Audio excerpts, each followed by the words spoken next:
Guys, if you're looking to improve your putting, then just take 5 seconds to try this to hole a few more putts just like those on screen. Guys, welcome back to Get Good at Golf. My name is Chris, and if you want to do just that, then make sure you hit that subscribe button. But this is an area of the game that a lot of people struggle with, and how many times I see people from distances just like this start to hit putts like that.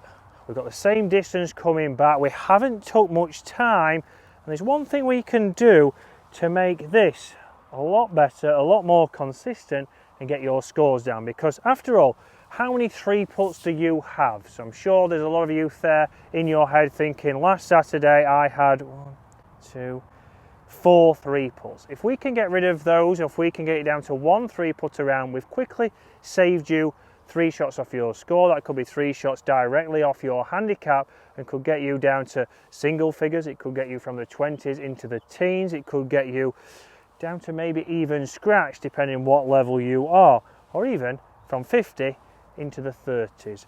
So what we want to do when we're on the putting green, and a way for us to be more consistent with our pace, because that is the biggest problem I see. So the number one killer in putting is pace control. Because a lot of times people are very nervous, the grip gets very tight, practice swings might look like this, or they might even look like this, just because you're trying to make sure it doesn't do that dreaded figure of 8. And then you might come onto this putt and do exactly that, and then we're in the opposite realm. We're now halfway to the hole, we've done the hard work, we've got to the green, and then we've quickly done that. So what I want you to do is think about how you would throw the golf ball to that hole. So it's very unlikely I would stand throwing this to the hole or throwing it to a person at this distance and stand here and do a couple of motions extremely slow. I also wouldn't stand here and go like this, or I'd certainly hope not. I would probably judge how much swing that needs to get the ball to my target and then release.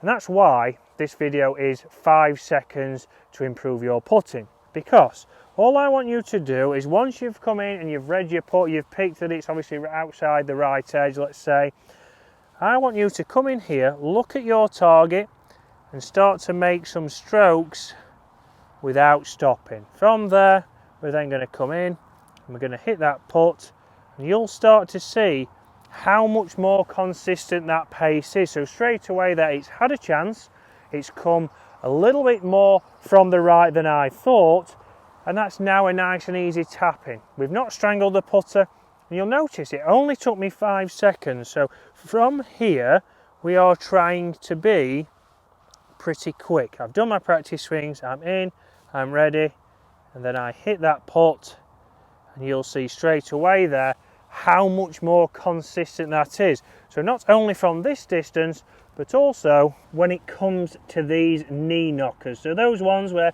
you might have been 30, 40, 50 feet away, you might have been off the green, and you've chipped up to this distance, and we've still got to hole out. This is where we start to tense up, but I want you to take your time, pick your read, pick your line, and do exactly the same. I want to be next to that golf ball, looking at my target, making those motions, and then I'm quickly in behind the golf ball, and I don't give myself time to overthink it. Because how many of you behind the screen are thinking, well, I overthink it, I sometimes try to go slower into those putts, sometimes I try to go faster, and your tempo changes. I want you to think, if you go and watch the Open, if you go and watch a tour event, if you watch a tour player putt, you'll start to see that this will be, let's say, their 10-foot motion. So a 10-foot putt would be like this. If they then have a 20-foot putt, you'll see the backstroke gets longer, but the tempo remains the same.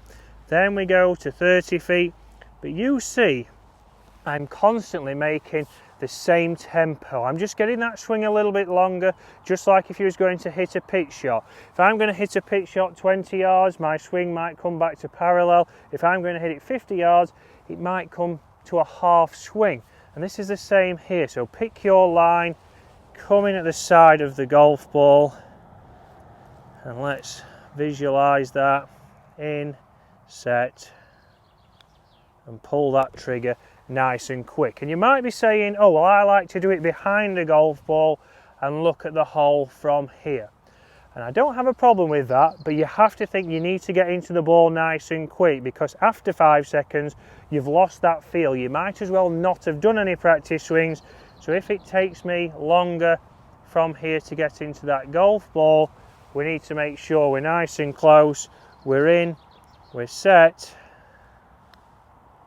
and we pull that trigger. Guys, a quick tip there to help you hole more putts, help you stop 3-putting, but also help you hole more of those knee knockers. Guys, if you're enjoying the content, smash that subscribe button, because we want to help you get good at golf.